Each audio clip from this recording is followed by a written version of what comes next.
After having played through this entire game, admittedly in a way that I consider to be cheating, I'll talk about that in a bit, I finally feel qualified to comment publicly on it.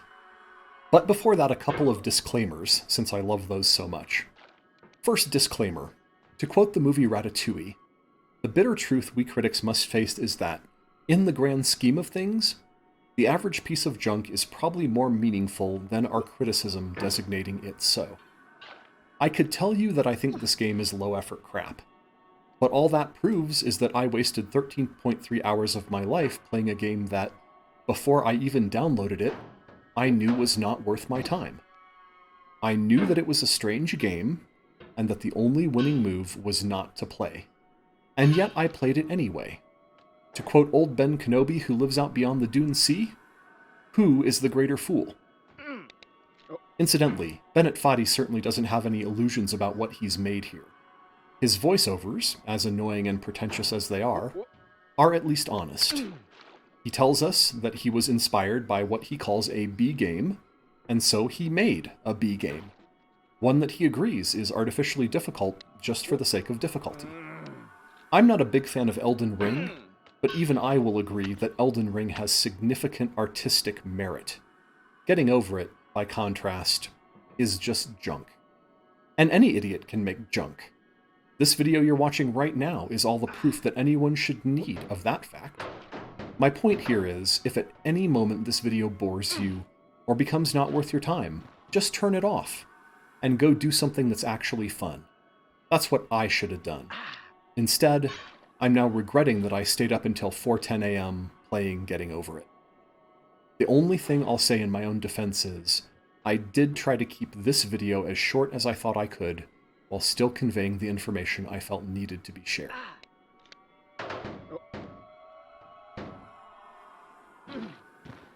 Second disclaimer. I realize that fun is highly subjective.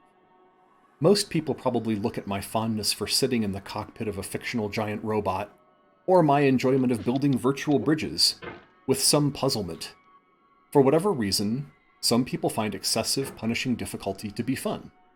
I might consider those people strangely masochistic, but so what? It's their life and their fun time. My personal opinion of what they enjoy is utterly irrelevant. But having said that, I do not believe those kind of people are a majority, nor even a sizable minority. So if you do choose to play this game, I'd recommend you do exactly what I did. Cheat. Tell Bennett Foddy that his choice to not include an easy mode with a quick save system was a bad idea and is bad game design. Use the knowledge given in the first link in the video description to create your own quick save system in direct defiance of what Bennett Foddy wants. Or if running regedit scares you, install a mod that enables quick saves.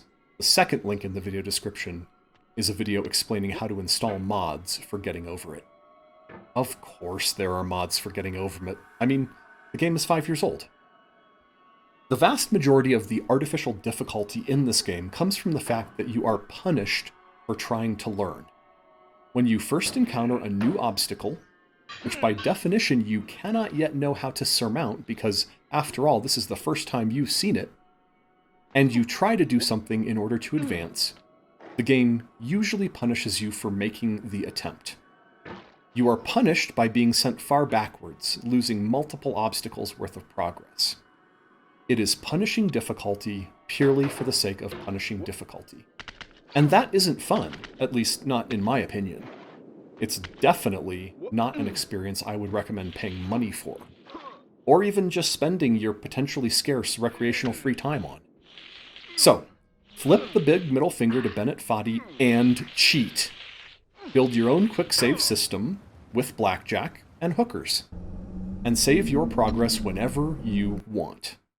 That way, the penalty for experimentation and exploration is so small as to be meaningless. Tell that sign that it's not your mom, and if you want to ride the snake, 'cause it's fun, you will.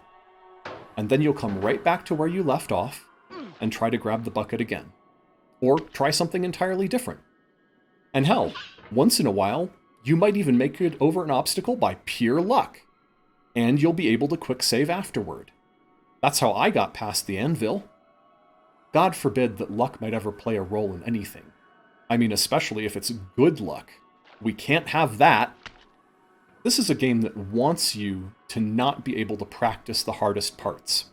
It does everything that it can to avoid you being able to easily and consistently practice or experiment your way over obstacles. That's why a quick save system is so important.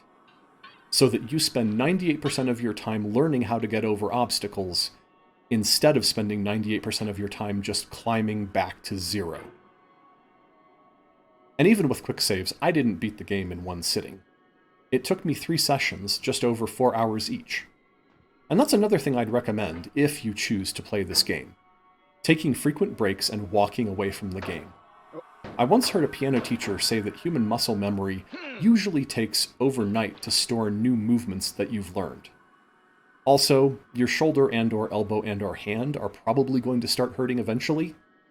Remember that Bennett Foddy wants you to suffer. It's the entire point of this game he created. Walking away when you're tired of his bullshit shows that you are too smart to play his masochistic game by his masochistic rules. I could go on with more recommendations. Get a bigger mouse mat so you don't bonk your keyboard and botch a difficult fling. Turn on trackpad tuning so that Windows' quote, enhanced pointer precision doesn't make your mouse tracking inconsistent. A lesson I learned a long time ago with MechWarrior Online. I could even explain my method for easy and reliably getting up the first part of the chimney. But those things would sound far too much like an endorsement, as if I was trying to get you to play the game. And that would go against the entire point of this video. What I'm trying to tell you here is that I don't recommend you play this carefully calculated festival of frustration. Or that if you do choose to play it, at least don't play it by Foddy's rules, which are consciously designed to make you rage and hate life. I'd recommend just about any other game in the world over this one. Even a bad game, as long as it's entertaining and inventive. Goat Simulator. When I made the video showing how to edit the C-bills in your MechWarrior 5 save file, I said that I rarely cheat, even in single-player games. And that when you cheat in a single-player game, you are only depriving yourself of the experience of the game. But what if that experience is intentionally a miserable, atrocious dumpster fire? Maybe depriving yourself of that experience is actually an intelligent thing to do.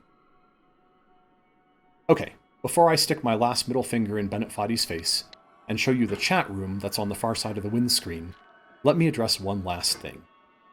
I'm pretty much certain that a bunch of gatekeeping elitist idiots will roast me for cheating. They think that because they spent hundreds of hours smashing their testicles with a sledgehammer, everyone else in the world should also do the same. To these fools, I say, bring it on! Your tears are so delicious. Hit me with a comment and tell me how much of a bad, cheating, dishonorable meanie I am for refusing to punch myself in the face over and over and over again, just so I could temporarily acquire some kind of imaginary internet clout. Fucking over-socialized sheeple. I bet you're the same choke-tards who dragged Silvervale for daring to enjoy her own childhood nostalgia about Harry Potter. Whee! Harder, you shitheads. And just to prove how easy it is to do what Foddy did, let me enrage the idiots even more by showing you something in the Getting Over It save game. See this num wins right here? I wonder what would happen if someone who has never even gotten over the first tree were to change that number to 50. What do you think might happen? Might that cause some kind of purely cosmetic change to the game? A change that you gatekeeping trash eaters consider to be some kind of sacred reward? That you think only people who have stabbed themselves in the spleen hundreds of times are somehow worthy of having? I don't actually know. As you'll see at the very end of this video, I uninstalled the game, and I feel no desire to reinstall it. So I haven't been able to try it. But if that actually is a cheap and trivially easy way to cheat your way to the gold pot, welp, Then it sure sucks to be an elitist gatekeeping fuckwit, doesn't it? Alright, that's it. I'll leave you with the gameplay footage now. Stay salty, my friends.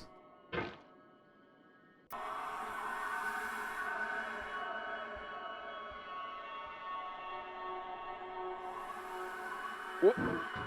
Whoop. Whoop. Whoop. Whoop.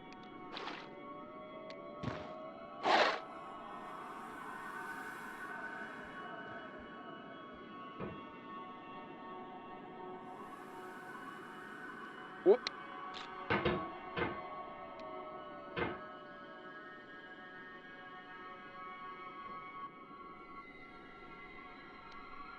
Whoop.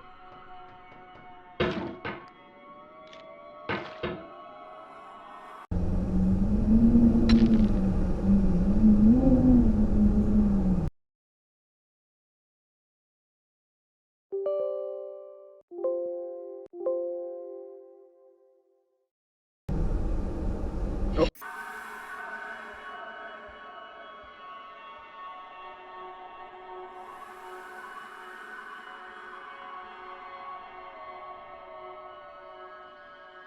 Whoop. Whoop.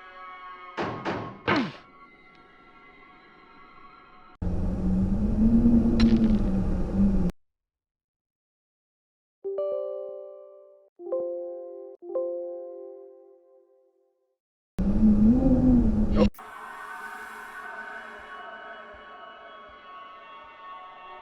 Whoop.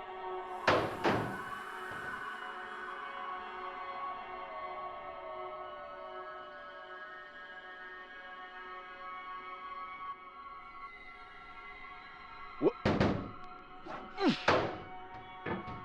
Whoop. Whoop.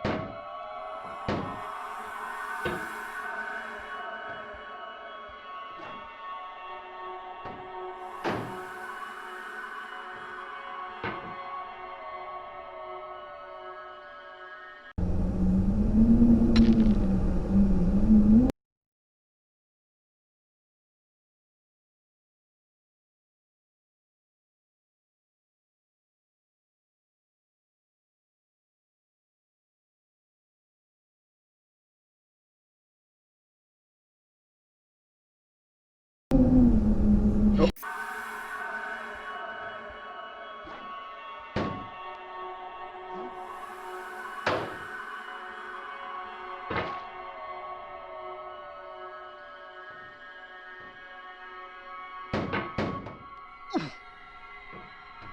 Mm.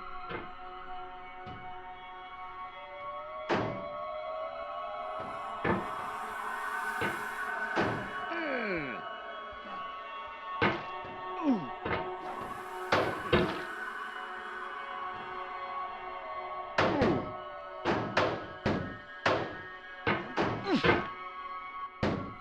Mm.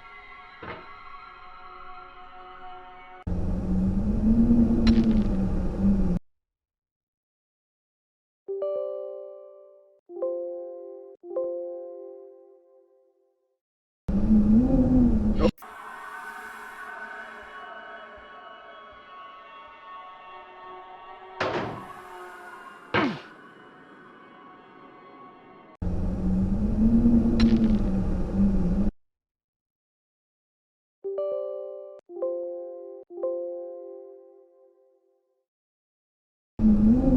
Oh.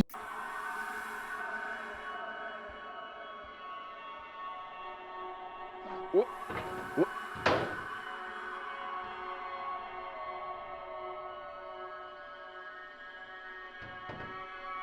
No.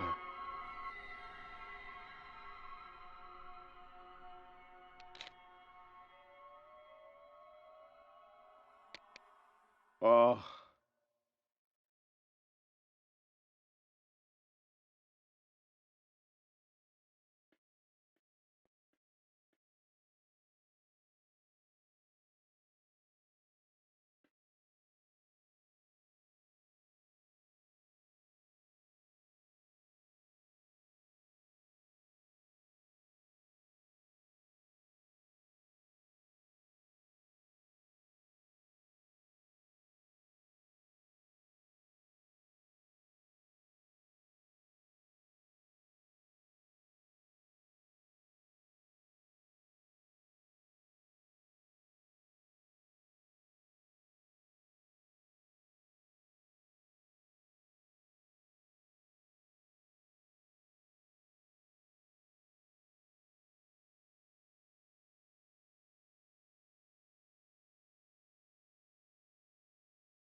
Mm.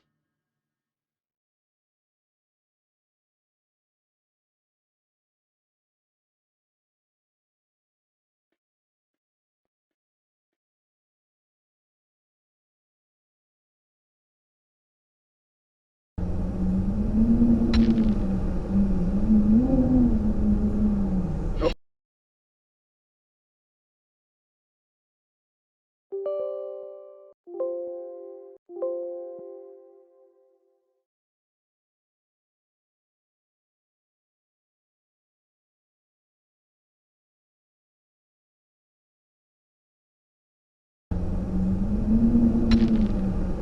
Oh.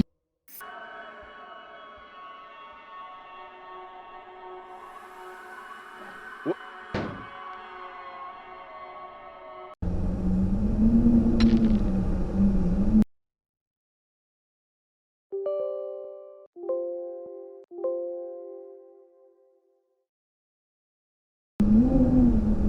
Oh.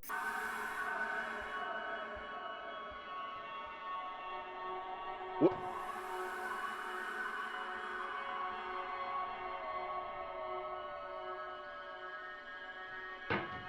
Mm. Wha-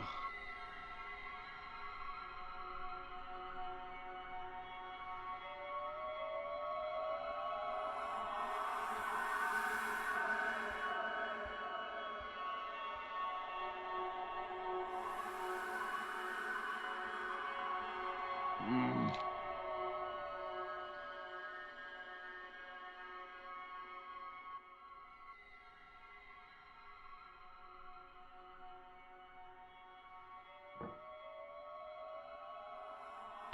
Wha- No.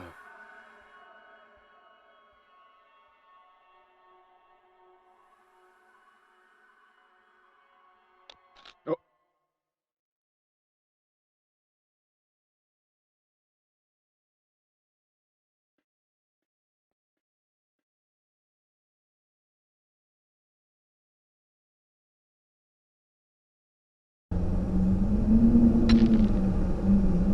Oh.